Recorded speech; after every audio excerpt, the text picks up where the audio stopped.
নমস্কার দর্শক বন্ধুরা, আমাদের ইউটিউব চ্যানেলে আপনাদের সবাইকে স্বাগত।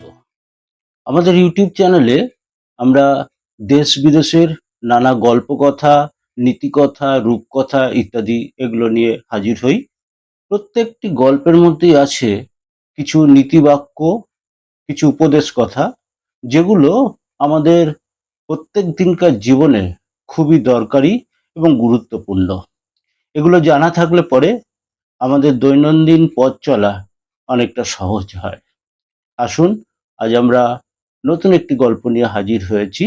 সঙ্গে রয়েছি আমি, বিকাশ নিয়োগী। কটু কথার মোকাবিলা। একটি ছোট্ট গ্রাম, চারিদিকে সবুজে ঘেরা প্রকৃতি, পাখির ডাক, নদীর শব্দ। এই গ্রামেরই এক কোণে থাকতো রঘু নামে এক কাঠুরে। সে ছিল শান্ত, নিরীহ, নিঃশব্দে জীবন কাটাতো। নির্লিপ্ত ছিল সে সবকিছুর প্রতি।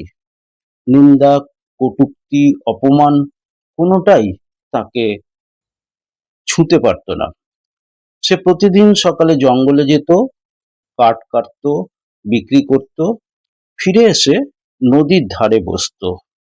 সে জল দেখত, আকাশ দেখত, মন খুলে নিঃশ্বাস নিত। সে নিজের জগতে হারিয়ে থাকত।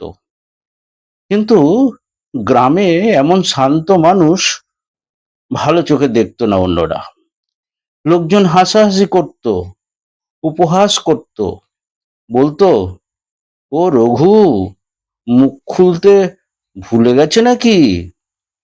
ব্যঙ্গ, কটূক্তি করত, তুই তো কিছুই পারিস না রে, মুখে না আছে ভাষা, না শরীরে আছে বল। আর কেউ কেউ তো সরাসরি বিদ্রূপই করত। যে নিজের সম্মান রাখতে জানে না, তার কি আর মানুষের জীবন আছে? কিন্তু রঘু সেগুলো কিন্তু কোনোটাই গায়ে মাখতো না। সে চুপ করে থাকতো, কিন্তু সে বিরক্ত হতো না, সে রাগও করতো না, অভিমানও করতো না। সে জানতো শক্ত কথা শরীর ছুঁয়ে যায় না, কিন্তু মনের গভীরে বিষ বুনে দেয়। আর আমি চাই না সেই বিষ আমার শান্তিকে নষ্ট করুক। তাই আমি কাঁটার মতো কথাগুলো মনে বিঁধতে দিই না।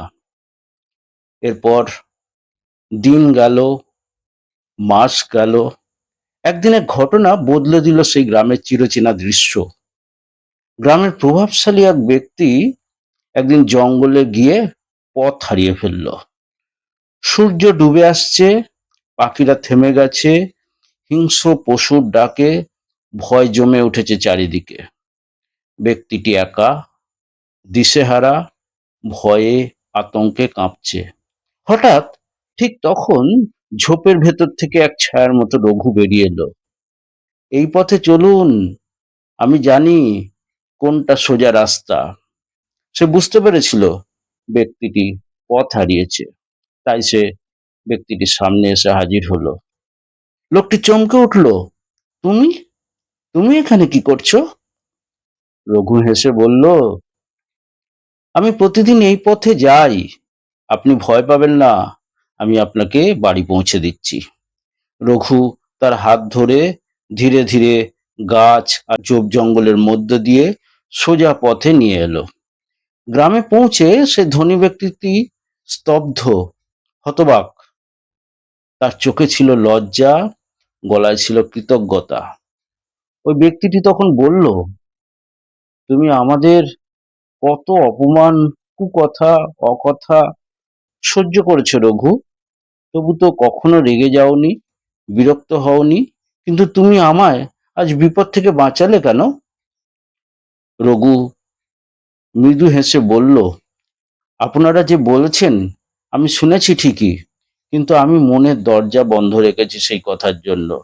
আমি জানি মানুষের মুখের কটু কথা থাকতেই পারে, কিন্তু সেটা যদি আমি মন দিয়ে নিয়ে নিই, তবেই আমি ব্যথা পাবো। তাই তো আমি কাঁটা নয়, বরং ফুলই বেছে নিই, কারণ আমার শান্তিটুকুই আমার সবচাইতে বড় শক্তি। সেই দিন গ্রামের মানুষ বুঝেছিল, শান্ত থাকা মানে দুর্বলতা নয়, বরং তাতে থাকে গভীর আত্মবিশ্বাস। সবাই চুপ করে শুনছিল রঘুর কথা। কেউ একজন বলল, সত্যি কিছু কথা আছে যা শরীরে নয়, মর্মে আঘাত করে। আর কিছু মানুষ আছে যারা সেই আঘাতেও শান্ত থাকার সাহস রাখে। এই গল্পের নীতিশিক্ষা কি?